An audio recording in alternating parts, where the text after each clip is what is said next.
மத்திய அரசின் பட்ஜெட்டிற்கு கோவை தொழில்துறையினர் வரவேற்பு தெரிவித்துள்ளனர். மத்திய அரசின் பட்ஜெட்டினை மத்திய நிதியமைச்சர் நிர்மலா சீதாராமன் தாக்கல் செய்தார். இந்த பட்ஜெட்டிற்கு கோவை தொழில்துறையினர் வரவேற்பு தெரிவித்துள்ளனர். கொரோனா நெருக்கடியிலிருந்து மீண்டு வரும் வகையிலும் பணப்புழக்கத்தை அதிகரிக்கும் வகையிலும் பட்ஜெட் இருப்பதாக தொழில்துறையினர் தெரிவித்தனர். அறிவிக்கப்பட்டுள்ள 7 ஜவுளி பூங்காக்களில் ஒரு ஜவுளி பூங்கா கோவையில் அமைக்க வேண்டுமென அவர்கள் வலியுறுத்தினர். சாலை வசதி, சென்னை மெட்ரோ விரிவாக்கம் உள்ளிட்ட திட்டங்களுக்கு நிதி ஒதுக்கீடு செய்யப்பட்டிருப்பதற்கும் சிறு குறு தொழில்களுக்கு 50,000 கோடி ரூபாய் ஒதுக்கீடு செய்யப்பட்டிருப்பதற்கும் தொழில்துறையினர் வரவேற்பு தெரிவித்துள்ளனர்.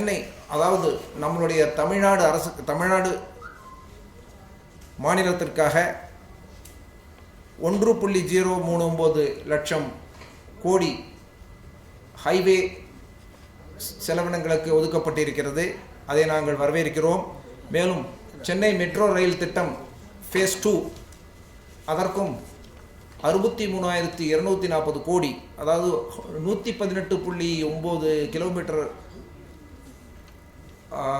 கவர் செய்து 63,240 கோடி ஒதுக்கி உள்ளார்கள். அதுவும் ஒரு வரவேற்கத்தக்க அம்சம். கோவை சார்ந்த MSMEகளுக்கு உள்ள விலையேற்றம், மூலப்பொருட்களின் விலையேற்றம், மூலப்பொருட்கள் கிடைக்காமல் இருப்பது போன்றவற்றையும் அதை அட்ரஸ் செய்துள்ளார்கள். அதற்காக அந்த import duty on steel scrap for running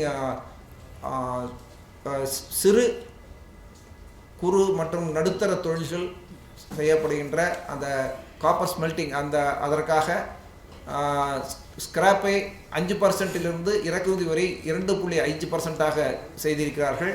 அதையும் நாங்கள் வரவேற்கிறோம். மேலும் ஸ்டீல் ஸ்கிராப் 31/3/2022 வரை அந்த இறக்குமதி செய்வதற்கான லைசன்ஸை புதுப்பித்திருக்கிறார்கள். அதையும் நாங்கள் வரவேற்கிறோம். அதற்குரிய கஸ்டம்ஸ் டியூட்டியை 7.5% குறைத்திருக்கிறார்கள். அதையும் நாங்கள் வரவேற்கிறோம். மற்றவற்றை எங்களுடைய தலைவர் அவர்கள், முன்னாள் தலைவர் திரு பாலசுந்தரம் அவர்கள் சொல்வார். நீங்கள் கேட்குறதுக்கு அந்த முழுமையாக பட்ஜெட் பேப்பர்ஸ் படித்து தான் தெரியுங்க. இப்போ ஓவராலாக அந்த 6 பில்லர்ஸ் ஆஃப் இது பண்ணி அந்த 6 பில்லருக்கு எவ்வளோ டெவலப் பண்ணியிருக்கோன்னு சொல்லியிருக்காங்க. முழுமையான அந்த பேப்பர் படித்து முடித்தால்தான் தனித்தனியாக ஒரு செக்டாருக்கு எவ்வளோ கொடுத்துருக்காங்க அப்படின்னு பண்ண முடியும். ஆமாங்க, வரவேற்கத்தக்கது பட்ஜெட்டுங்க. Then covid vaccine and then textile, they have very mega investments announced. Then reopening of IT returns, that previously it was 6 years, now the assessment reopened up to 3 years. Then for MSMEs, they have reduced the customs duty for copper scrap from 5% to 2.5%, and the steel scrap then to customs duty of 7.5%. And for textile, they have imposed a 10% customs duty on cotton that will enhance the viability for the Indian farmers to have cotton crop. Then there is a proposal for agricultural cess, which details are not given. Only after the full reading of the full budget papers, we will be able to comment on those. So next, on our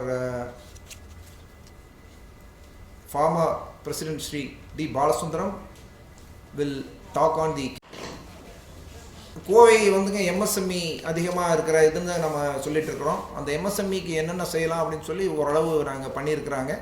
கண்டிப்பாக அது ஒரு price stabilisation வரும் அப்படின்னு நாங்கள் எதிர்பார்க்கிறோம். 75 வயதுக்கு மேலே உள்ளவங்க வருமான வரி கணக்கு தாக்கல் செய்ய தேவையில்லைங்கிற ஒரு அறிவிப்பையும் கொடுத்துருக்காங்க. ஆமாங்க,